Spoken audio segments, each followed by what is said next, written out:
Hi, I'm Rex from Melbourne Instruments. Today we're at KNOBCON. We've got Nina, which has been out for about 6 months now, but this is our motorized 12-voice analog synthesizer.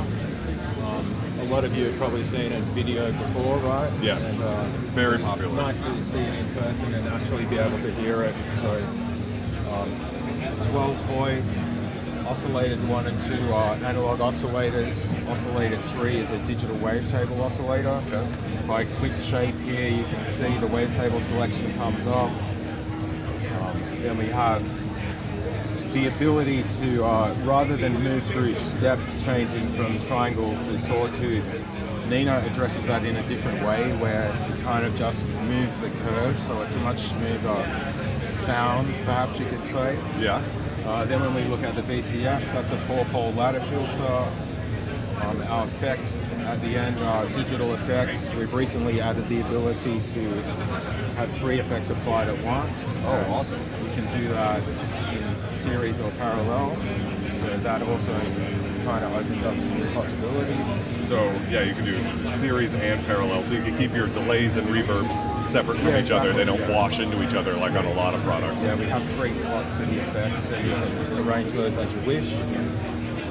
Nina has 2 LFOs, and another improvement we've made recently is the ability to switch oscillator 3 into an LFO mode, so you can have 3 LFOs effectively. Oh, cool. Other new stuff that we're showing at this show is the ability to modulate Morph. That's a much requested feature from all our users. Okay, so take me through that. What would modulating Morph be like? Well, Morph, as you might know, is all of Nina's patches have an A and a B sound. A and a B state. We have the Morph. So that kind of moves you through that. But what we can do now is use aftertouch and use aftertouch to modulate the Morph. So with an aftertouch, polyphonic aftertouch ready keyboard. Right, you could get pretty insane pretty quickly. So I don't have a patch prepared, but maybe we can do that. So let's, and of course we should talk about the standout feature. I mean, I'm pretty sure everybody already knows, but these knobs move, right? Yeah, so as you move the Morph knob, everything's moving. And so just in case anybody's been living under a rock, can we talk about those for a split second? Yeah, sure. So Nina's has the automated control panel that gives you the ability to recall patches accurately and instantly. Mm-hmm. So if I kind of skip through here, that's all the settings as the preset was designed. And as I mentioned before, most presets have an A and a B patch. Yeah. And what you're seeing there is the A and the B settings, and then when we use the Morph, that blends everything in between. Wow. Some other cool things that the motors let us do is introduce user haptics or haptic feedback into the knob. So if you feel the fine tune there at the moment, it has a little center detent. Yeah. And it feels like a normal potentiometer. Right. And then when we switch into coarse mode and do it again. Oh my God, that's crazy. Yeah, right. It becomes a 5-position switch. So all the end stops. It becomes a switch. That is insane. That's so cool. Yeah, all those end stops and detents that you feel are the motors and the software and magnets and electricity, Right. I work with some very talented and clever people who've been able to design this stuff. So that's insane. Shout out to them if they're watching. You know what's also crazy about it? So we've all seen this on the internet, but I will say that immediately actually interacting with it, you get the sense of quality. Yeah, you get that. And so we could style another preset for you, something a little less aggressive. Try that will be awesome. Yeah, like a classic sort of thing.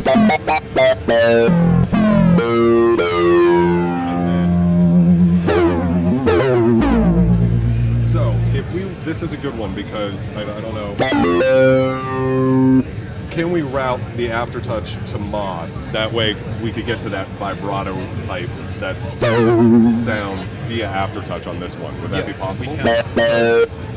Another great feature is that the motorized encoders allow us to also animate the modulation matrix. So if you look here, the 16 keys now become all the modulation sources. Okay. And everything on the panel becomes the destination. The destination. So if we wanted to do aftertouch, we select aftertouch as the destination. Right. And we would go to LFO level, right? Yeah, to get the vibrato. There's numerous morph. ways you could address it. Morph is kind of the new shortcut because you could have that already set up as an A and B in your preset. Right. And now modulate the morph to do that kind of in a quicker way, more efficient. So said another way, instead of going aftertouch to level, aftertouch to 5 or 6 other knobs and having this kind of like crazy mod matrix, you can just set up the a more interesting version of the patch or a more modulated version of the patch, and then let's try and pull something off. If you've got a good example of it. This pad is nice, it should sound okay.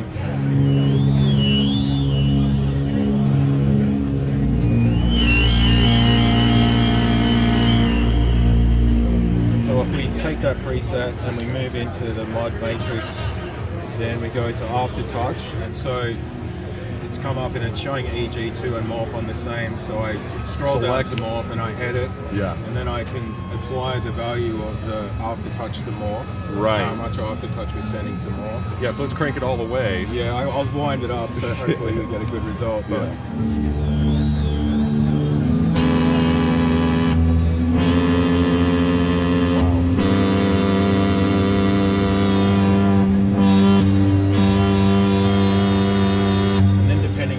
preset you have loaded or in the A and B setting, then you can use aftertouch. You can use the mod wheel to do that as well.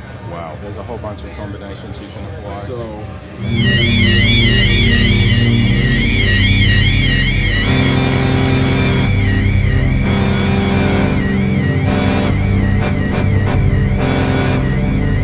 that's pretty insane.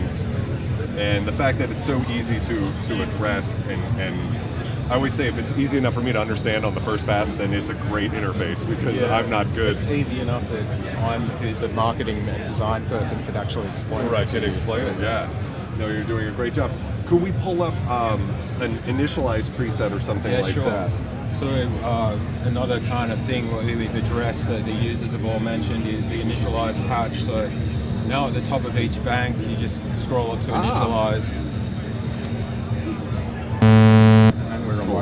Okay, so right now we're just hearing, it's so funny, I'm so used to asking people, okay, we're just hearing Oscillator 1 or something like that, but I can visually see that it's, and that's what's so incredible about what you guys have done here is, especially doing synth education and trying to do tutorials on how to learn synths, I almost invariably have to use plugins to demonstrate it, because if you can see what the decay value is, you can kind of understand it, but on an old vintage analog synth, when you pull up a sound, you've got no clue what you're actually talking about. So starting with this, we're on a sawtooth, and then we can go all the way to triangle, and then kind of like, it's like I mean, obviously it's like 50%, but it kind of has like a wave-folded triangle type of sound.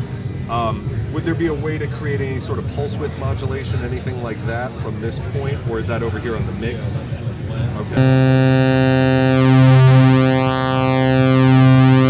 And then let me see if I can do it. So I go to mod, right? And then I need to go to LFO. Yeah, and right now you'd be in LFO 1, so depending on how that's which LFO you wanted to use, so hit LFO, and then I need to move the level up to assign it to, oh wait, not the level. Use modulate the same source. Right, I need to move the width. Right, okay, so LFO and then move to the width. We could do negative pulse width. So we can go all the way through 0, no problem. Now if I touch anything while I'm in mod mode, that'll, if I want to adjust the rate, I need to move out of that, right? Yeah. Okay, so just hit that again.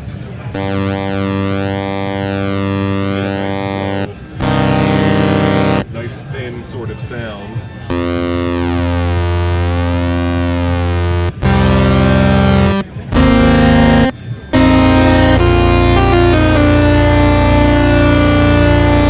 Well, that's fat. So, and then we've got the EG 1 is going for the filter, or it's VCA EG2. So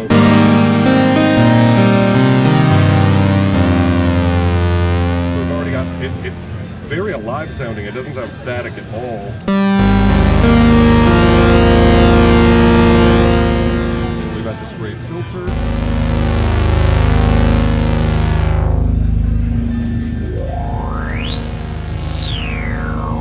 Is this filter based off of any sort of synth design? It's very much inspired by a four-core motor filter, classic motor style. Yeah, I was going to say, because you get that classic, you lose a little bit of the bass, which I like on a Polysynth because everybody loves like a fat analog sound until you're playing chords. Yes. And then it's just a wall of mush, right? Yeah. Because this is way... Oh, it's gorgeous.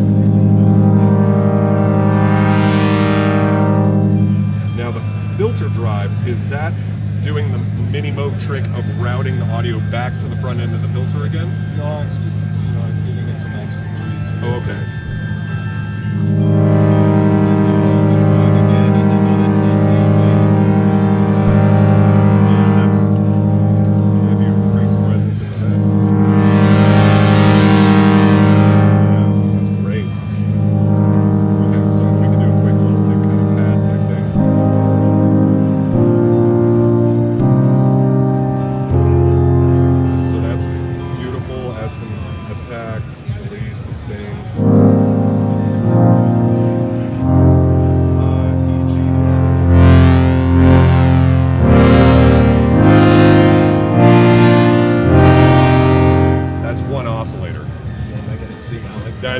That's pretty incredible. So if we bring that one down and we bring in Oscillator 3, this is the Wavetable, right?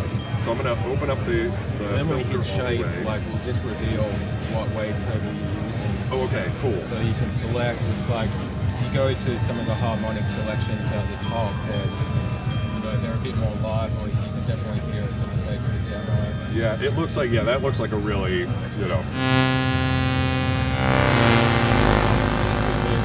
Position, it's like good.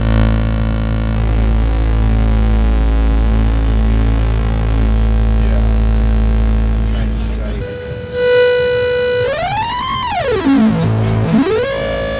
Pretty incredible. And I noticed a couple of these look like they were like additive waves. Some of this stuff looks pretty additive to me.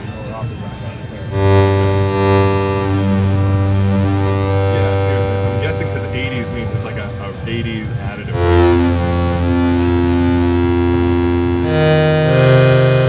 So for fun, I'm going to go to mod, and then we're going to go to LFO. If we wanted to go to LFO 2, do I hit this twice?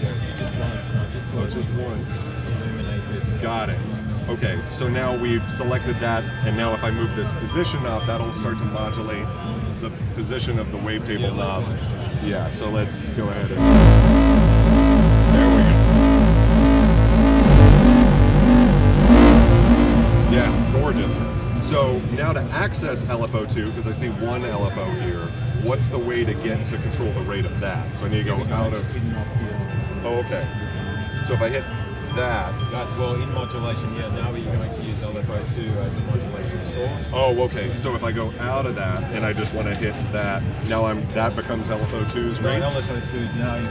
Oh, I see. LFO1, LFO2. That's so obvious. Okay, so if I want to slow that down. Oh, that's what I want. And it sounds like you can go into audio rate with it too, right?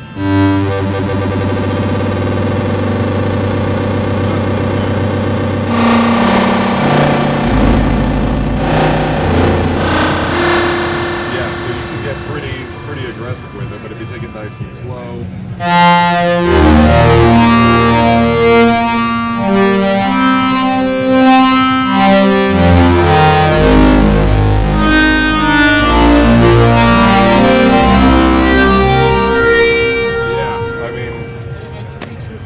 It's pretty incredible, and it's a lot of fun. It's tight, and then if we breathe, you want reverb, delay. A reverb would be great. Yeah, love a big reverb. And then we can see the effect send is relevant to the parameter over here, so we can change that. And then the reverb level itself. Oh, so we got to bring that up too. Yeah, that makes sense.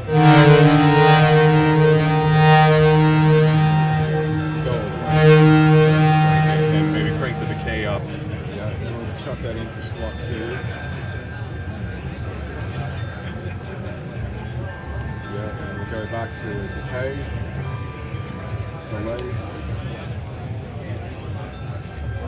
And there's nothing applied there, so we go back to type. Chorus was what was on. And we can see that the level on chorus is up to 100, so we'll just dial that right back. Cool. Release a little bit more, right? So Yeah. And also, oh yeah, now we can hear increase it. the send on the effect itself. And that's the send right there? Yeah. Okay, so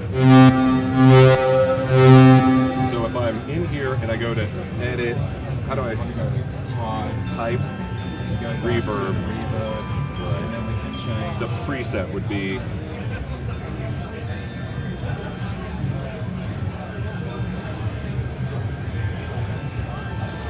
see that. So we got plate 1, so if I hit edit and we go to big ol' hall 1, that should probably take us there.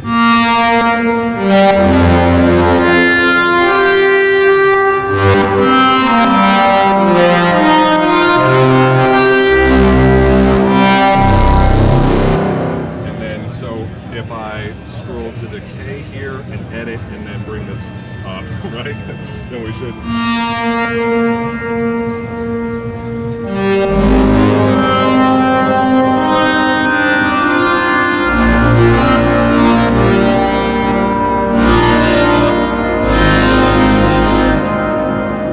It's too much fun. It's great. Yeah. The effects, it's much better to have 3 obviously now. So Yeah, and that they can all be routed separately. Yeah, true. You know, is great because that's a big bugbear of mine is when you've got a delay running into a reverb and you just lose all coherency to that delay. It just becomes, you know, whatever. So, okay, that was probably enough to get people started on how incredible this instrument is. Where can people get one of these? Right now we have dealers in LA at Perfect Circuit, and you can also visit B&H on the East Coast. We're at 3-Wave Music in New Jersey. We've been talking with some of the fine people here at this show, and hopefully you can soon get Nina in the Midwest. Oh, that'd be awesome. Detroit Modular, hopefully.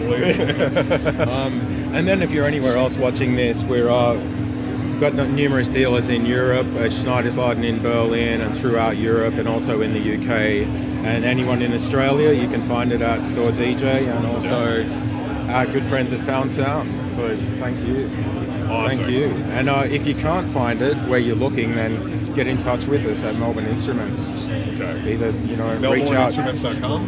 Yes, that's right. Okay, cool. Yeah. So, Rex, thank you so much Thanks, for giving Alex. me your time. My What a pleasure. pleasure and what an incredible instrument. I mean, it's just, makes me want to sell some stuff and experiment with it. And I think as a teaching tool too, the fact that you can see everything, that's such a game changer. I mean, is that patented?